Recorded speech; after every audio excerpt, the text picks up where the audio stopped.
أعوذ بالله من الشيطان الرجيم. بسم الله الرحمن الرحيم. أولا السلام الله عليكم ورحمة الله تعالى وبركاته. halkaad nala socotaa waa kanaalkiisa maancada inajeedka iyo ustaad ismaan maxamuud xasan.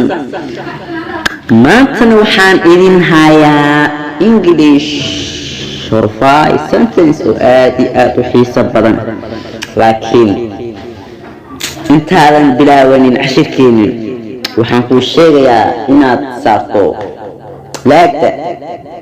maxaa yeelay laagta waxay noo sahlaysaa inuu cashiradayna gaaro dad fara badan oo walaalaha oo kale ah maskiin ah oo u baahan yihiin meel ay xirkeenan leeyihiin. adigana laagtaada xasib sidoo ku gaaraad kuwaas kale. marka waxaa ka codsanayna in laagta saarsi oo ardaydaas kale u gaaro oo maalin kasta cunug ficiis caanayo soo iska dhiciyo oo bartuxaan. okay, haddana waxaa bilaabanayna cashirkeeni la socod wanaagsan. English horrify sentence. Hey girl, I am eager for you, so get up, don't affright me. Cause of I am Adam like you. What a love child that you are. Cause you are speaking as a love child, and the love children speak like this speak. Seriously, before you abuse me, try to speak as a gentleman. Cause you are speaking like a Ilmi, and Ilmi is a guy, so I suspect you are Ilmi. MashaAllah, MashaAllah. ما شرح والله بلاد ما شرح المط كله في شرحاتنا. أسأل أنا كو شرحاي. English horrify sentence. waa jumlado waabsi ah, jumlado ingiriisi oo waabsi ah. lambar 1 waxay dhacaysaa sidatan, iska fiir. Hey girl, gabadhi, hey, I am eager for you. adigan ku kululahay, soo sidaas darteeda garaac soo istaag. and don't fright me, hana iga cabsoonin. because of sababtoo ah I am Adam like you. aniga bini aadan adiga oo kale ay hayga cabsan ay muumin bina loo wada aado. markaas number 2, what a love child that you are. alla maxaad jecel tahay, alla maxaad cunug jecel aad tahay. cause sababtoo ah, because maxaa yeelay you are speaking, waxaad hadlaysaa as a love child, sida cunug jecel oo kale.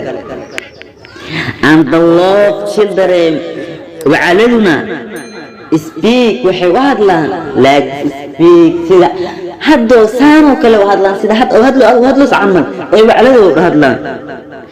number 3, first uguranti, before you abuse me, intaad aflagaadeenin ka hor, taraa isku day to speak inaad u hadasho as a gentleman, sida akhyaar oo kale, sida nin akhyaar oo kale inaad u hadasho isku day. cause maxaa yeelay you are speaking, adig waxaad hadlaysaa like a ilmi, sida cilmi oo kale aad loosa haye cilmana blab waayo what like a cilmi oo kale aad loosaa.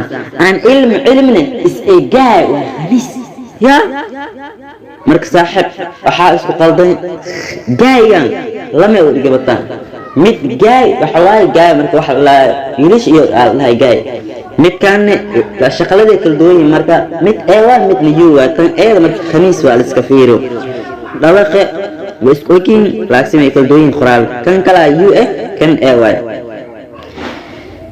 you a guy, you are speaking as a ilmi, waxaad hadlaysaa sida cilmi oo kale. and ilmina is a guy, waa khamiise ya. I expect you waana kaa shakiyarte. ayu ilmi يا هذا القصة دي وقفكم نوتة مركا حابتان والقصة عمل أيو علمي ساس عمل ديسا ما شاء الله. هالكاس وعشركي إنه جاي لكن أنت عشركة كبحن كور أو فيدو كبحن أو بو وابو قرتي لا تسارر لا تسار. محاور جينا أنا صارت إن شاء الله ومحصن طاي خير الله أقصيه سياد لاك تنو صارت أوكالي 10 لا أقول فضي لكن سياد لاك تاني لا ما بقول فضي قلبي ملو إلا مكو ورده. والسلام عليكم ورحمة الله تعالى وبركاته. Don't forget to subscribe and click the bell icon.